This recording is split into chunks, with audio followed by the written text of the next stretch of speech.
रूस ने भारत को ट्रांसफर की ऐसी टेक्नोलॉजी। अब भारत में बनेगा दुनिया का सबसे ताकतवर फाइटर जेट, जिसे मार गिराना हो जाएगा नामुमकिन। भारत और रूस की दोस्ती ने एक ही झटके में अमेरिका के बादशाहत को खत्म कर दिया। जहां रूस की किसी देश के साथ ज्यादा दिनों तक टिकती नहीं दोस्ती, वहीं भारत ने तोड़ डाले इतिहास के सारे रिकॉर्ड। दोस्तों, भारत के प्राइम मिनिस्टर नरेंद्र मोदी रूस का क्या दौरा कर लिए। यहां तो पश्चिमी देशों में भूचाल आ गया है। इन देशों को कांटों की तरह चुभ रहे हैं मोदी जी। और यही नहीं, कुछ देशों ने मोदी और पुतिन की दोस्ती को लेकर उंगलियां भी उठाना शुरू कर दिए हैं। इसमें सबसे ज्यादा मिर्ची चीन को लग रही है। दरअसल चीन ने इन दोनों देशों की दोस्ती पर भड़काऊ बयान दिया है कि इन दोनों के रिश्ते बस कुछ ही दिनों के लिए ही हैं। फिर वही कहानी, कभी इधर बमबारी कभी उधर बमबारी, जैसा यूक्रेन के साथ हो रहा है। यानी चीन हर संभव भारत और रूस की दोस्ती के बीच दरार डालने की कोशिश कर रहा है। भारत और रूस के बीच एक ऐसी दीवार खड़ी करना चाहता है जो रूस और भारत को हमेशा के लिए अलग कर दे। लेकिन आपको बता दें कि चीन के भड़काऊ बयान से भारत को कुछ भी फर्क नहीं पड़ा। उल्टा भारत ने चीन के द्वारा खड़े किए गए इस दीवार के नींव को ही उखाड़ कर फेंक दिया, ताकि दोस्ती के बीच में कोई अपने भड़काऊ बयानों से दीवार खड़ी ना कर सके। दोस्तों, भारत और रूस एक साथ होकर इन सभी देशों का भूत निकालने वाले हैं। दरअसल दोस्तों, पिछले 2.5 सालों में रूस के खिलाफ जो भी एक्शन लिए गए, जो भी सैंक्शन लगाए गए, रूस को नुकसान पहुंचाने के लिए, रूस को गिराने के लिए, उसे सिर्फ एक सिग्नेचर से डिस्ट्रॉय किया जा चुका है। इनकी सारी स्ट्रैटेजी एक झटके में भारत और रूस ने मिलकर फेल कर दी हैं। जी हां, बता दें कि पश्चिमी देशों को मिर्ची इस बात की लग रही है कि रूस ने भारत के साथ इतने मजबूत रिश्ते क्यों बना लिए। रूस ने हमसे तो कभी इतने मजबूत रिश्ते नहीं बनाए, तो फिर इस भारत के साथ इतना क्यों घुल मिल रहा रूस। मोस्टली रूस किसी भी देश को टेक्नोलॉजी ट्रांसफर करता ही नहीं है, तो भारत ने रूस को ऐसा क्या मंत्र फूंक दिया है जो रूस टेक्नोलॉजी ट्रांसफर ही नहीं कर रहा है। साथ ही साथ भारत में आकर दुनिया का सबसे ताकतवर फाइटर जेट भी बनाने के लिए तैयार हो गया है। तो दोस्तों, पूरी खबर क्या है, सबूत के साथ इस वीडियो में मैं आपको बताऊंगा। लेकिन उससे पहले भारत और रूस की पक्की दोस्ती के लिए इस वीडियो पर एक लाइक तो बनता है। फटाफट वीडियो को लाइक कर दीजिए। दरअसल आप वीडियो के स्क्रीन पर देखिए, एक खबर सामने निकल कर आ रही है। दरअसल 2 दिन पहले पीएम मोदी का रूस दौरा हुआ था। उस दौरान बहुत सारी डील और बहुत ही बड़ी बड़ी डील हुई, और उन डील की डिटेल्स अब एक एक करके निकलकर सामने आ रही है। और आज इन्हीं में से एक ऐसी डील की खबर सामने आई है जिसे देखकर आपका सीना गर्व से चौड़ा हो जाएगा, और आप लोग यही कहने लगोगे कि ये डील नहीं, ये एक डिप्लोमेटिक मास्टर क्लास है। अब क्या है ये डील, तो आपको बता दें। दरअसल भारत और रूस मिलकर सुखोई फाइटर जेट को भारत में बनाएंगे, मैन्युफैक्चर करेंगे और फिर उसे दूसरे देशों को बेचेंगे, और जो भी इससे प्रॉफिट होगा दोनों देश आपस में मिलकर बांट लेंगे। अब आप कहोगे इसमें कौन सी बड़ी बात है, ऐसी डील तो भारत और रूस ने पहले भी करी है, तो बड़ी बात है। दरअसल इस डील के पीछे जो पूरी कहानी है वो आप जान लीजिए, आप खुद समझ जाओगे कि क्यों ये बड़ी बात है। कहानी ये है कि पिछले 2.5 सालों में जब से रूस यूक्रेन युद्ध शुरू हुआ है, जब से रूस के जो वेपन एक्सपोर्ट हैं वो लगातार डिक्रीज हो रहे हैं, और रूस जो कभी दुनिया का दूसरा सबसे बड़ा वेपन एक्सपोर्ट करने वाला देश हुआ करता था, वह अब चीन से भी पीछे जा चुका है, और बताया जा रहा है कि बहुत ही जल्द वह टॉप 5 से भी बाहर हो जाएगा। और उसका मेन कारण है रूस पर लगे सैंक्शन।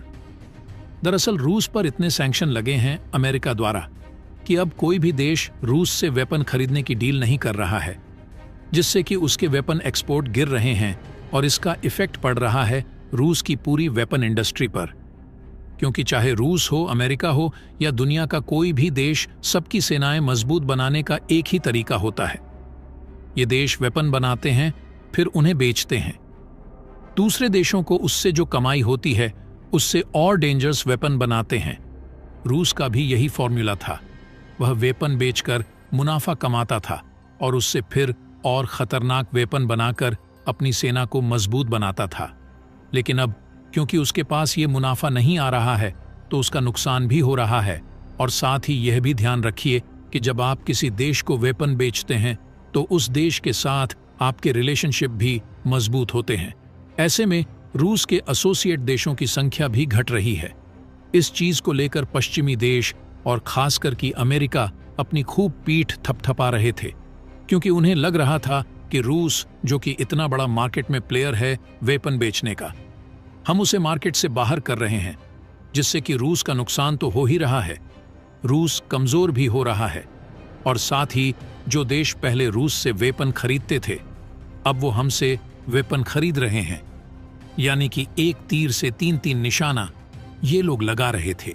लेकिन अब हाल ही में पीएम मोदी के रूस दौरे पर दोनों कंट्री के बीच में ऐसी खूब डील हुई है, जिसके तहत भारत के अंदर रूस अपने वेपन मैन्युफैक्चर करेगा और भारत के हाथों में टेक्नोलॉजी भी ट्रांसफर करेगा। अब यहां पर सबसे बड़ा सवाल यह है कि इसके बदले में भारत को क्या मिलेगा।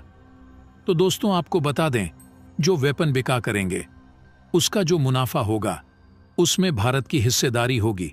साथ ही जो वेपन रूस बनाएगा उसकी फुल टेक्नोलॉजी भारत को मिलेगी और इसकी शुरुआत होगी रूस के Su-30 फाइटर्स जेट से। आपको बता दूं कि ऑलरेडी भारत की HAL कंपनी Su-30 को भारत में मैन्युफैक्चर करती है, इंडियन एयरफोर्स को उसे देती है।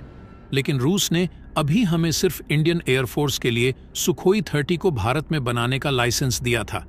लेकिन अब जो लाइसेंस रूस देगा वह ग्लोबल एक्सपोर्ट का होगा, यानी अब भारत पूरी दुनिया को यह बेच सकता है और इससे अच्छा खासा मुनाफा कमा सकता है। इतना ही नहीं, अभी भारत में जो सुखोई 30 बनते हैं उसका हमें फुल लाइसेंस नहीं है, क्योंकि हमें फुल टेक्नोलॉजी रूस ने नहीं दी है।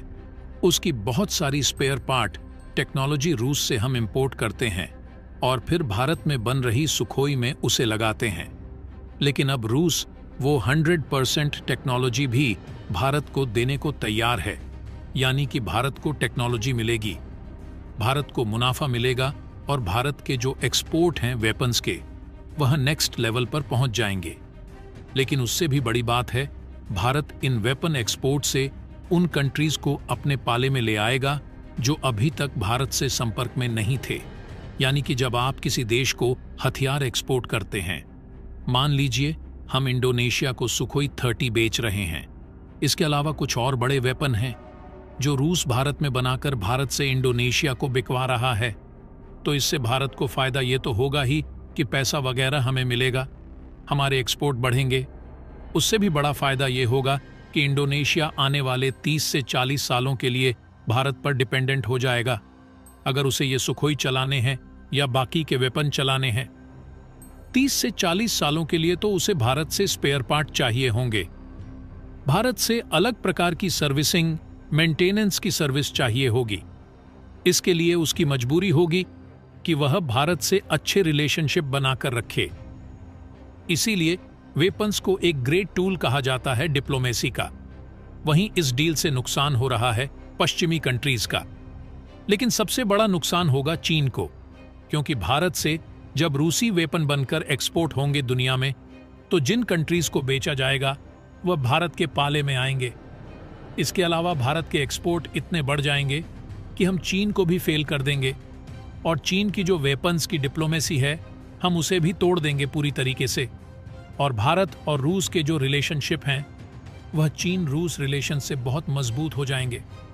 दोस्तों, अगर Su-30 की खासियत की बात करें तो यह दुनिया का सबसे शक्तिशाली फाइटर जेट, एक मल्टी रोल कॉम्बैट एयरक्राफ्ट है, यानी हवा से जमीन और हवा से हवा में एक साथ टारगेट भेदने में सक्षम, फास्ट और स्लो स्पीड में हवा में स्टंट मारते हुए दुश्मन को धोखा देने में माहिर है।